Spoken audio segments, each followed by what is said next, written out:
Dear student, आजको यो लेक्चरमा म तपाईलाई चाहिँ टेकोमेट्रीका न्युमेरिकल सोल्भ गरेर राखेको छु। जुन हेर्दै हुनुहुन्छ तपाईँ यो क्वेसन के भनिरहेछ, determine the value of stadia constant. के स्टेडिया कन्स्टेन्ट डिटरमाइन गर्नलाई भनिरहेको छ फ्रम द फलोइङ अब्जर्भेसन। यो अब्जर्भेसनबाट तपाईलाई टेकोमेट्रिक कन्स्टेन्ट या स्टेडिया कन्स्टेन्ट निकाल्नलाई भनिरहेको छ। र स्टेडिया कन्स्टेन्ट तपाईको के छ, के र सी जुन छ त्यो टेकोमेट्रिक कन्स्टेन्ट या स्टेडिया कन्स्टेन्ट तपाईलाई त थाहै छ। के भनेको मल्टिप्लाइङ कन्स्टेन्ट र सी भनेको एडिटिभ कन्स्टेन्ट।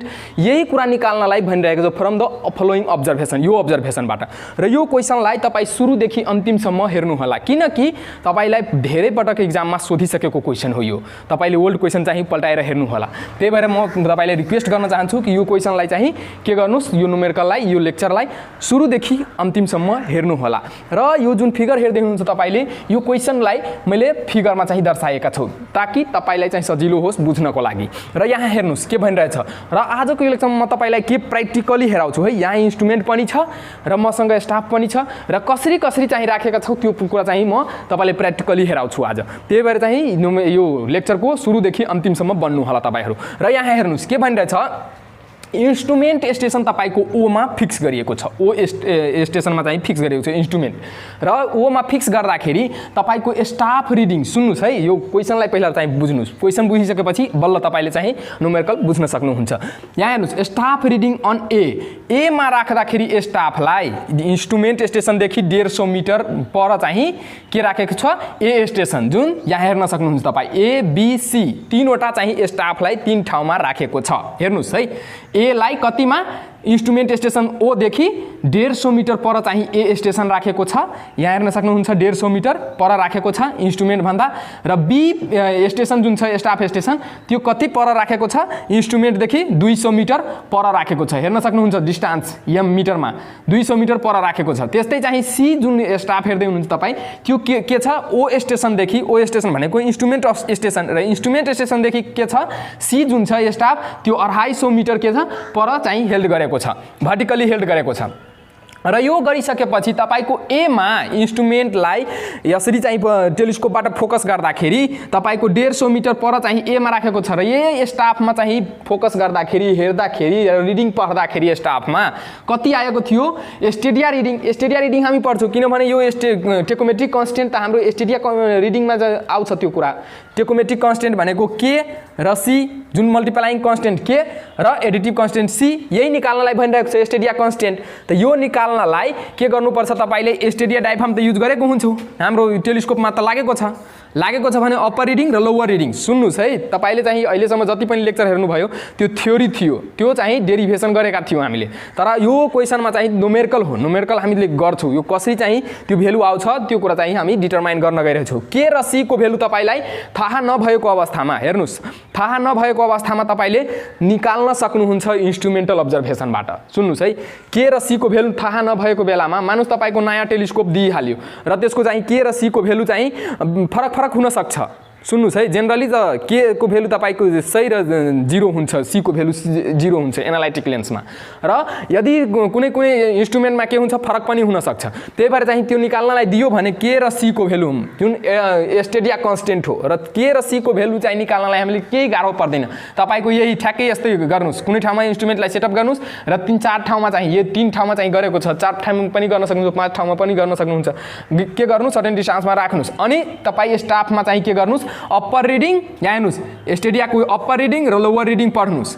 अनि अप्पर रिडिङ पढ्दाखेरि ए स्टाफमा अप्पर रिडिङ पढ्दाखेरि, लोवर रिडिङ पढ्दाखेरि 1.255 छ स्टाफमा, अनि अप्पर रिडिङ पढ्दाखेरि 275 छ।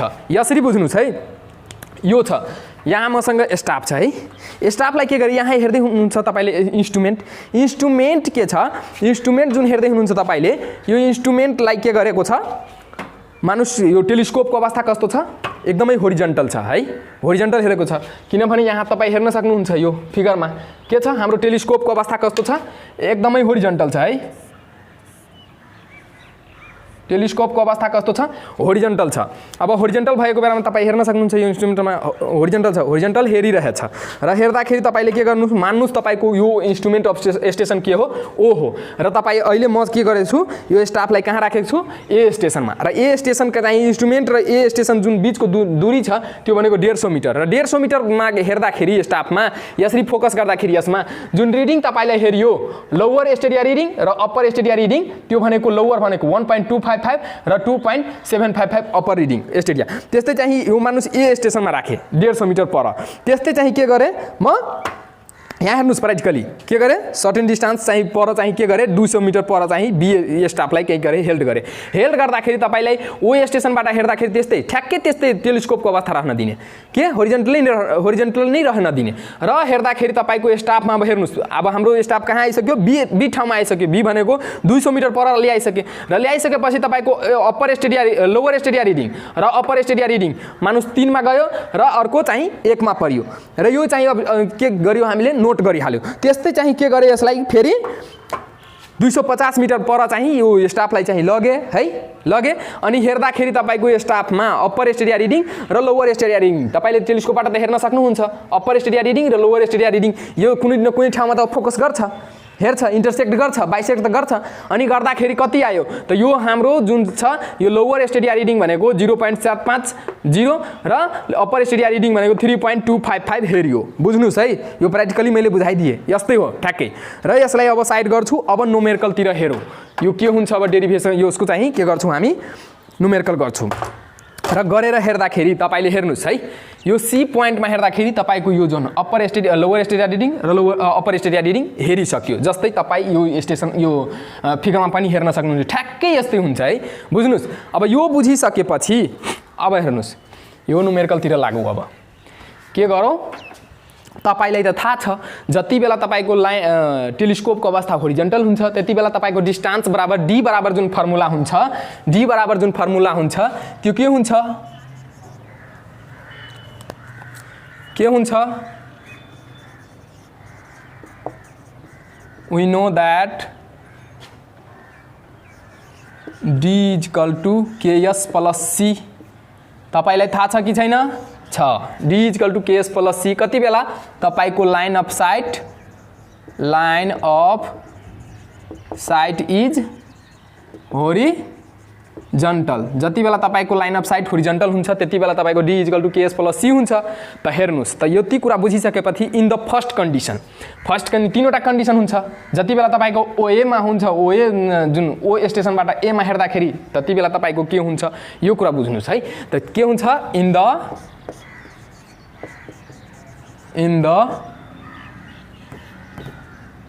द फर्स्ट कन्डिसन हेर्दाखेरि d is equal to ks plus c।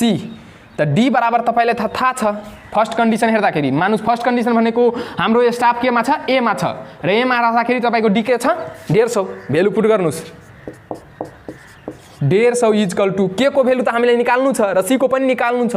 यसको भ्यालु त थाहा छ मलाई यस भनेको स्टाफ इन्टरसेप्ट र स्टाफ इन्टरसेप्ट यो अप्पर रिडिङबाट लोवर रिडिङ घटाइदिनु भयो भने तपाईको स्टाफ इन्टरसेप्ट निस्किन्छ। ल यहाँ हेर्नुस् म चाहिँ क्याल्कुलेट गरेर हेराउँछु तपाईलाई 2.75 माइनस के छ 1.255 यो गर्दाखेरि तपाईको कति आयो यो यसको भ्यालु भनेको 2.75 माइनस 1.255 के प्लस सी लेख्न सक्नुहुन्छ र यो भइहाल्यो तपाईको कति 150 इज इक्वल टु यो तपाईको भइहाल्यो 1.495 के प्लस सी। यो इक्वेसन के मान्नुस् फर्स्ट मान्नुस् के फर्स्ट इक्वेसन मान्नुस्। अनि त्यसपछि इन द सेकेन्ड कन्डिसन अनुसार हेर्दाखेरि सेकेन्ड कन्डिसन भनेको हाम्रो इन्स्ट्रुमेन्ट त एकै ठाउँमा फिक्स छ ओ मा र तपाईको स्टाफ कहाँ गइसक्यो बी मा गइसक्यो र बी मा जाँदाखेरि तपाईको डिस्टेन्स कति छ 200 मिटर। त के गर्नुस् d इज इक्वल टु फेरि त्यही फर्मुला ks प्लस c। त d बराबर तपाईको के भइहाल्छ तपाईको यहाँ 200 के 200 इक्वल टु अनि यसको ठाउँमा के भइहाल्छ तपाईको यहाँ हेर्नुस् त यसको ठाउँमा भनेको 3 बाट staff intercept upper reading minus lower reading 3 minus 1 हेर्नुस् 3 माइनस 1 अनि के भइहाल्छ यहाँ र यसो गर्दाखेरि तपाईको के भइहाल्छ 200 equal to 2k plus c र यसलाई इक्वेसन के मानौ सेकेन्ड मानौ। त्यस्तै in condition in the third कन्डिसनलाई हेर्दाखेरि यहाँ हेर्नुस् थर्ड कन्डिसन भनेको हाम्रो इन्स्ट्रुमेन्ट ओमा छ र स्टाफ कहाँ छ सी मा छ। सी मा राख्दाखेरि तपाईको डिस्टेन्स कति हुन्छ 250 त d equal to ks plus c र d इक्वल टु तपाईको के भइहाल्यो 250 इक्वल टु यसको ठाउँमा दिनुस् त यसको ठाउँमा के हुन्छ 3.255 माइनस 0.750 भनेको अर्थ स्टाफ इन्टरसेप्ट सी मा राख्दाखेरि स्टाफ इन्टरसेप्ट कति हुन्छ त 3.255 माइनस 0.750 के प्लस सी भयो। अब यसलाई गर्दाखेरि तपाईं हेर्नुस् यहाँ क्याल्कुलेसन यो निकाल्दाखेरि 3 तपाईं पनि गर्नुस् तपाईं पनि राख्नुस् तपाईं क्याल्कुलेटर 3.255 माइनस 0.750 है यसरी गर्दाखेरि तपाईको भ्यालु के आयो 250 इक्वल टु 2.505 के प्लस सी यो के भइहाल्यो तपाईको इक्वेसन थर्ड भइसक्यो। अब यो थर्ड भइसकेपछि यहाँ हेर्नुस् थर्ड भइसकेपछि अब के गर्नुस् यो त हामीले के गरियो निकालिसक्यो के यो सबै इक्वेसन चाहिँ निकालिसक्यो। अब निकालिसकेपछि के गर्नुस् एक अर्कोबाट के गर्नुस् घटाउनुस् फ्रम द इक्वेसन यहाँ हेर्नुस् है from the equation first and equation second first र सेकेन्डबाट हेर्नुस् त फर्स्टबाट सेकेन्डबाट के गर्नुस् फर्स्ट घटाउनुस् सेकेन्ड इक्वेसन जुन हेर्दै हुनुहुन्छ तपाईँ योबाट फर्स्ट घटाउनुस् त के हुन्छ त 200 equal to 2k plus C हुन्छ अनि इक्वेसन फर्स्ट के छ 150 इक्वल टु 1.495 के प्लस सी। अब यो माइनसको चिन्ह लगाउनुस् किनभने घटाइरहेको छौँ हामी माइनसको चिन्ह लगाउँदाखेरि तपाईको सीबाट सी जाँदाखेरि यो कटियो अब यो 200बाट 150 जाँदाखेरि के आउँछ तपाईको 50 अनि इक्वल टु यो गर्नुस् 2.2 बाट 2 माइनस 1.495 घटाउनुस् कति आउँछ त यो आएछ तपाईको कति 0.505 के र के को भ्यालु निकाल्दाखेरि डाइरेक्ट के इक्वल टु देयरफोर के इक्वल टु के हुन्छ यतिबाट के गर्नुस् 50 लाई भागा गर्नुस् के गर्नुस् 50 लाई भागा गर्नुस् 50 भागा 0.505 र गर्दाखेरि तपाईको कति आयो के इक्वल टु 99.0099 आयो। बुझ्नुभयो भने ठिक छ र यसलाई तपाईले के गर्नुस् एप्रोक्सिमेटली तपाईले 99 लेख्न सक्नुहुन्छ है 99 आइसक्यो र यो के को भ्यालु निस्किसक्यो के को भ्यालु निस्किसकेपछि के को भ्यालु के गर्नुस् पुटिङ द भ्यालु अफ के इन इक्वेसन फर्स्टमा इक्वेसन फर्स्ट के छ त डी इक्वेसन फर्स्ट के छ 150 इक्वल टु 1.495 र के छ के को ठाउँमा के गर्नुस् 99 दिनुस् न 99 दिएपछि प्लस सी तपाईको देयरफोर सी को भ्यालु निस्किहाल्छ सी को भ्यालु निकाल्नुस् तपाई क्याल्कुलेसन गर्नुस् यति सानो क्याल्कुलेसन पनि गर्न सक्नुहुन्न भने कसरी कस्तो हुन्छ 1.495 गुन्ने 99 यो तपाईको आइसक्यो र 150 बाट के गर्नुस् घटाइदिनुस्। घटाउनु भयो भने तपाईको के आयो 1.995 आयो र यसलाई तपाईले के गर्न सक्नुहुन्छ तपाईले नियरली अबाउट तपाईको 2 छ है, त्यही भएर यसलाई 2 लेखौ के होल नम्बरमा कन्भर्ट गर्दाखेरि तपाईको 2 आयो। यो त भयो के फ्रम इक्वेसन फर्स्ट र सेकेन्ड। फेरि चाहिँ के गर्नुस् from equation second and equation third बाट गर्नुस्। अब यसबाट गर्दाखेरि तपाईको थर्ड बाट के गर्नुस् सेकेन्डलाई घटाइदिनुस्। त यो के छ थर्ड इक्वेसन 250 इक्वल टु 2.505 के प्लस सी र सेकेन्ड इक्वेसन के छ 200 equal to 2k plus C र यसरी घटाउँदाखेरि तपाईले माइनस चिन्ह लगाउनुस्। घटाउनु भयो भने यो सी कट्छ, सी बाट सी त गइहाल्छ अनि यो 250 बाट 200 जाँदाखेरि तपाईको के आयो 50 इक्वल टु अब यहाँ घटाउनुस् 2.505 बाट के गर्नुस् 2 घटाउँदाखेरि कति आयो तपाईको 0.505 के आयो। दैट देयरफोर के इक्वल टु तपाई भागा गर्नुस् 50 लाई भागा दिनुभयो भने यतिले अनि 99 नै आयो।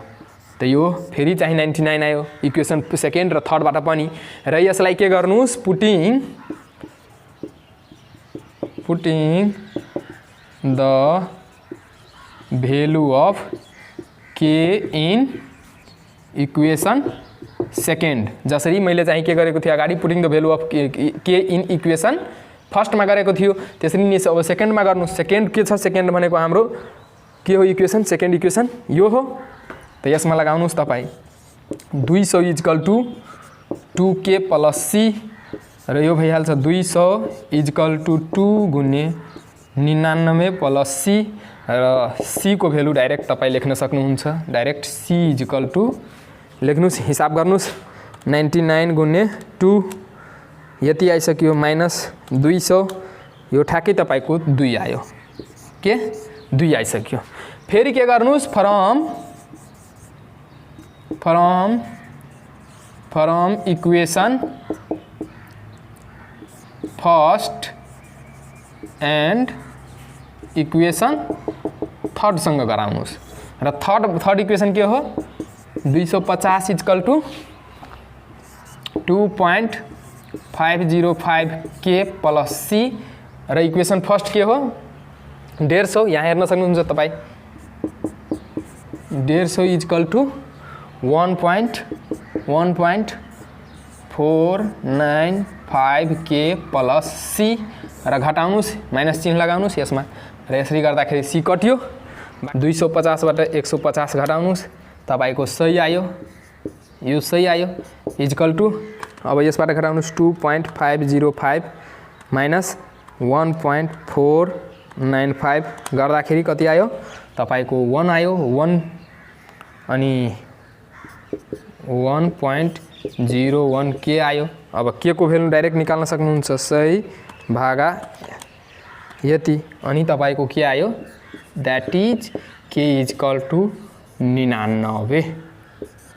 त के आयो तपाईको तीनवटै भेल्यु निकाल्दाखेरि 99 के को भेल्यु 99 आयो के को भेल्यु 99 आयो के को भेल्यु 99 आयो।